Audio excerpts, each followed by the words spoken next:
সৎকর্ম ভালো কাজ করো। প্রথমে আমাদের দেখতে হবে আল্লাহ রাব্বুল আলামিন ইবাদতের কথা বলেন নাই। আল্লাহ এখানে খাদ্যের কথা পরে আনি, ইবাদতের কথা আগে আনতে পারতেন, ঠিক কিনা? আল্লাহ এটা করেন নাই, বলেছেন ইয়া আইয়ুহার রাসূল কুলু মিনাত তাইয়্যিবাত।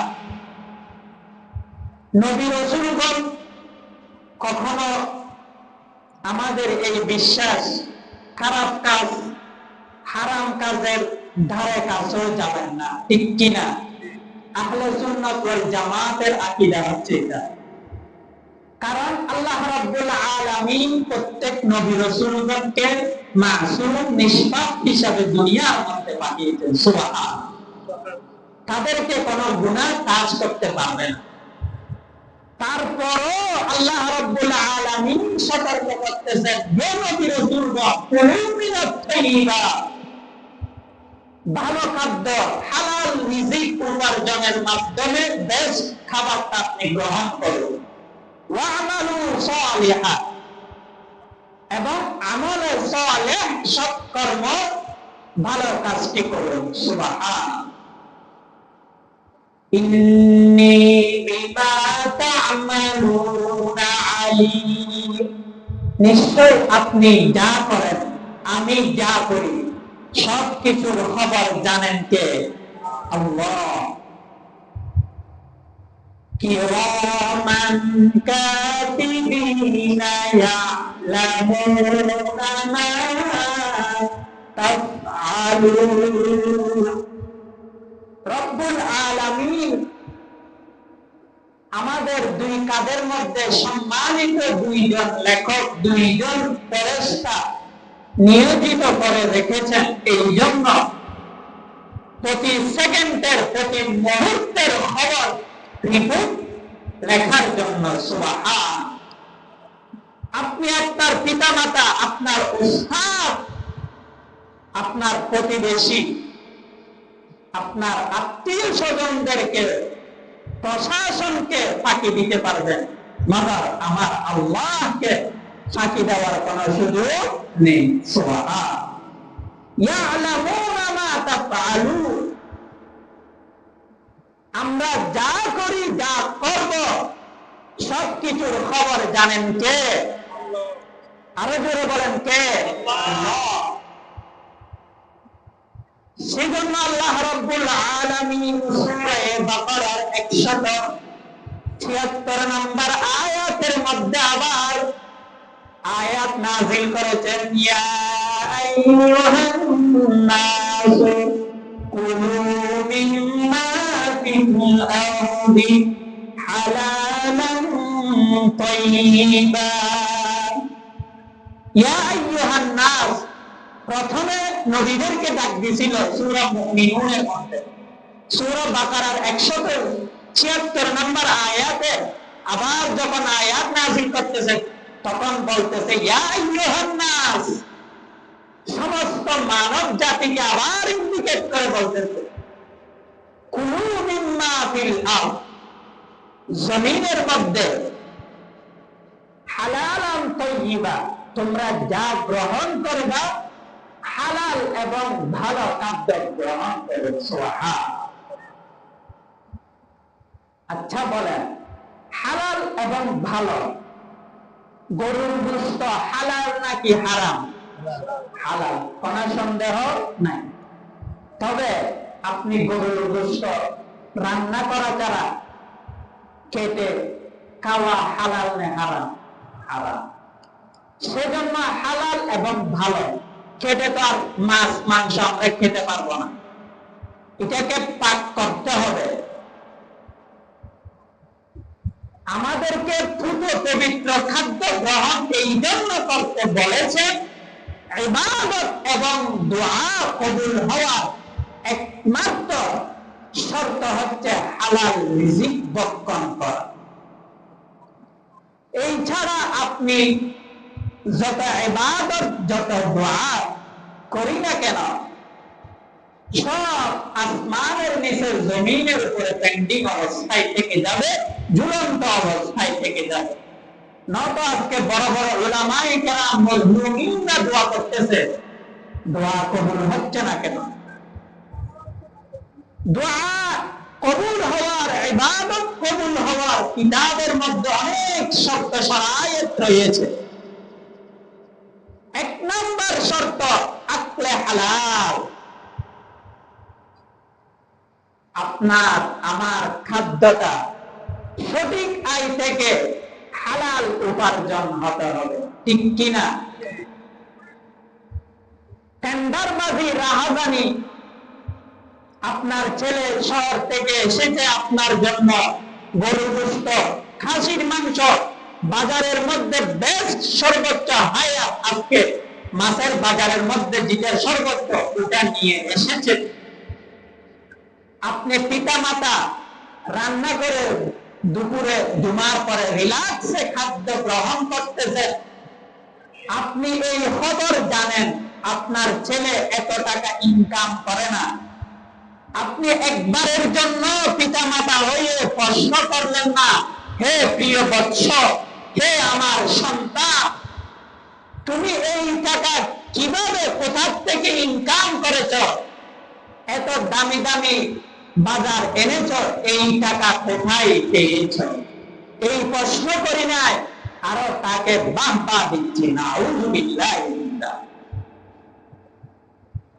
আপনার ছেলে শহরের মধ্যে টেন্ডারবাজি, চাঁদাবাজি, ব্যাংকারি থেকে, দোকান থেকে টাকা লুটপাট করে আপনার জন্য সাধু হয়ে সপ্তাহে সপ্তাহে বাজার আনতেছে, আপনার হাতের মধ্যে 5,000 10,000 দিয়ে চলে যাচ্ছে। আপনি তো এই কথা জিজ্ঞেস করলেন না, তুমি এই টাকা কোথা থেকে আনতেছ? সেজন্য এখন আমাদের দোয়া ইবাদত কবুল হয় না। আমরা নামাজ পড়ি ঠিক আছে, আদত করি যে ইবাদত হচ্ছে না। মানে কি? ইমামের সাথে আসি, রুকু সিজদা করলাম, নামাজ শেষ, সালাম দুইটা ফিরে চলে গেলাম। আমার এই খবর নাই যে আমার ইবাদত, আমার জিকির আজকার, আমার তেলাওয়াত কবুল হচ্ছে কিনা। 3.5 হাত বড়ি হারাম দিয়ে গঠিত। আপনার সন্তান যে আয় করতেছে, তার সন্তান যে এগুলা খাচ্ছে, আপনার নাতি পুতি, ও তো হারাম দিয়ে গঠিত হচ্ছে। ইবাদত কবুল হবে করতেছে। কবুল হওয়ার 1 নম্বর শর্ত আকলে হালাল। আপনার পেটকে হালাল করতে হবে, পবিত্র রাখতে হবে। 2 নম্বর সিদকে মাকাল।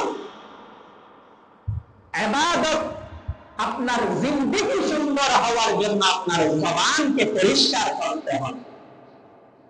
সদা সর্বদা যে কোনো পরিস্থিতির সম্মুখীন হয় না কেন, সত্য কথা আমার জবান দিয়ে বের হতে হবে, ঠিক কিনা?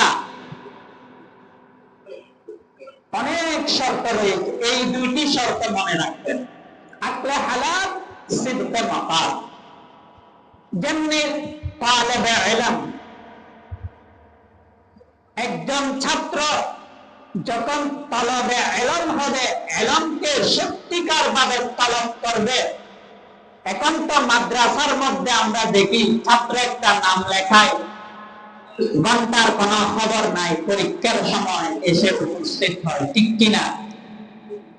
উস্তাদের দরস অনেক বড় নিয়ামত, ইলম দরসি না বসি না। ইলম গাইডের মধ্যে না, এখন তো ইলম মোবাইলের মধ্যে চলে এসেছে। আমরা আলেম ওলামারা কিতাব কোথায়, আমি কোথায়, কোনো খবর নাই। কারণ জমানা আপডেট হয়ে গিয়েছে, সারা দুনিয়া হাতের মুঠের মধ্যে, কিতাবের মধ্যে যে হিসাব, যে বরকত আপনি পাবেন, মোবাইলের মধ্যে 24 ঘন্টা পড়ে থাকলো এই ফজিলত কখনো পাবেন না। একজন তালেবে ইলম যখন তালেবে ইলম হবে, ইলমকে তালাশ করবে সত্যিকার ভাবে, যেমনি ভাবে মাদ্রাসার যে সুযোগ সুবিধা একজন ছাত্রকে দেয়, মাক্তাবা থেকে, লাইব্রেরি থেকে তাকে কিতাব দিচ্ছে, ভর্তি হওয়ার 1 মাস পর থেকে বিভিন্ন মাদ্রাসার মধ্যে আপনাকে খাদ্য ফ্রি করে দিচ্ছে।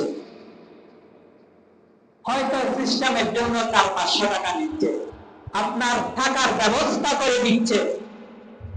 আপনি মাদ্রাসার সম্পূর্ণ সব কিছু ভোগ করতেছেন, কিন্তু আপনি দরজের মধ্যে নাই, সারাদিন বাহিরে বাহিরে ঘুরে ফিরা খাওয়ার টাইমে আসে উপস্থিত হচ্ছে, ঘুমানোর সময় এসে উপস্থিত হচ্ছে। ওয়াল্লাহি হারাম হারাম হারাম। তেমনি ভাবে একজন চাকরি করেন, সে তার মালিকের, তার লিডারের সম্পূর্ণ হক আদায় করতেছে না, কিন্তু বেতনটা ঠিক টাইমে নিয়ে নিচ্ছে। আপনার এই ইনকাম হারাম। নবী রাসূলগণ যেখানে মাসুম, সেখানে আল্লাহ রাব্বুল আলামিন সতর্ক করতেছেন, ইয়া আইয়ুহার রাসূল, হে নবী আপনি কুলু মিনাত তাইয়্যিবাত, দ্রুত পবিত্র ভালো রিজিকটা অন্বেষণ করে ভালো খাদ্যটা গ্রহণ করুন। ওয়া'মালু সালিহা, ইবাদতের কথা এখানে কেন এনেছে? আল্লাহ তো চাইলে অন্য কিছুর কথা বলতে পারতেন, ঠিক কিনা? ইবাদতের সাথে খাদ্যের সাথে সম্পর্ক। আপনার খাদ্য কম হোক, যদি ওই খাদ্যটা হালাল, সম্পূর্ণ হালাল হয়, আপনি দেখবেন আপনি তাহাজ্জুদ পড়ার দরকার নাই। যে 5 ওয়াক্ত সালাত করতেছেন, আপনি ফজরের নামাজ পড়ে বসে থাকবেন, তখন ইশরাকের সময় হচ্ছে, ইশরাক পড়ে অপেক্ষা করবেন, তখন চাষের সময় হচ্ছে, চাষ পড়ে অপেক্ষা করবেন, তখন মুয়াজ্জিন যোহরের জন্য হাইয়া আলাস সালাহ, হাইয়া আলাল ফালাহ, come for prayer, come for success বলে ডাক দিবে। এই অপেক্ষায় আপনি বসে রয়েছেন। তখন এই আশা কখন আসবে? যখন আপনার খাদ্যটা হালাল হবে। সুবহানাল্লাহ। এইভাবে যোহরের সালাত আদায় করে আসরের পর্যন্ত অপেক্ষা করবে, আসরের সালাত করার জন্য। ইবাদতের প্রতি আপনার আগ্রহ বেড়ে যাবে। আগের জামানার বড় বড় উলামায়ে কেরামগণ, বড় বড় বুজুর্গের দিন যদি আপনি মুযাকারা করেন, কারগুজারি শুনেন, একজন বড় বিখ্যাত বুজুর্গ, তিনি এক বাসায় দাওয়াতে উপস্থিত হয়েছেন। উপস্থিত হওয়ার পর বিভিন্ন রকমের আইটেম ওখানে ওনার জন্য সাজানো হয়েছে, সুন্দরভাবে ভালো সেন্ট আসতেছে খাবারের। ওনার সাথে যারা সফর সঙ্গী হয়েছে, ওনারা তো খুশি। হুজুর খাবার যখন রেডি হয়েছে, হুজুরকে ডাকে আনা হলো, বসেছেন, সাথে সাথে এমন দুর্গন্ধ বের হলো, হুজুর আর কোনো কথা বলেন নাই, সরাসরি ওখান থেকে উঠে মাদ্রাসায় চলে এসেছে। সুবহানাল্লাহ। ওনার সাথে সাথে সাহেবে দাওয়াত, যিনি দাওয়াত দিয়েছেন, উনি ভারাক্রান্ত হৃদয় নিয়ে, হুজুর এত টাকা দিয়ে আপনার জন্য খাবার রেডি করে দিয়ে আপনি কিছু না বলে মাদ্রাসায় চলে এসেছেন, কি সমস্যা? বলে কোনো সমস্যা নাই, আমি ওখানে বসেছি, বলতে পেরেছি আমার নাকের মধ্যে যখন দুর্গন্ধ এসেছে, এখানে হারাম আছে, আমি এই খাদ্য গ্রহণ করতে পারবো না। সুবহানাল্লাহ। কেমন মানুষ হলে এই রকম কথা বলতে পারে? আর এখন আমরা হলে, ভাই খাবারটা রাত্রে করিয়ে, কারণ দৌড়ে করে মাদ্রাসায় ঘন্টা থাকে, তো তাড়াহুড়া হয়ে যাবে, ভালো করে খাইতে পারবো না, রাত্রে করবেন আরামে রিল্যাক্সে বসে খেতে পারবো না। আউযুবিল্লাহ।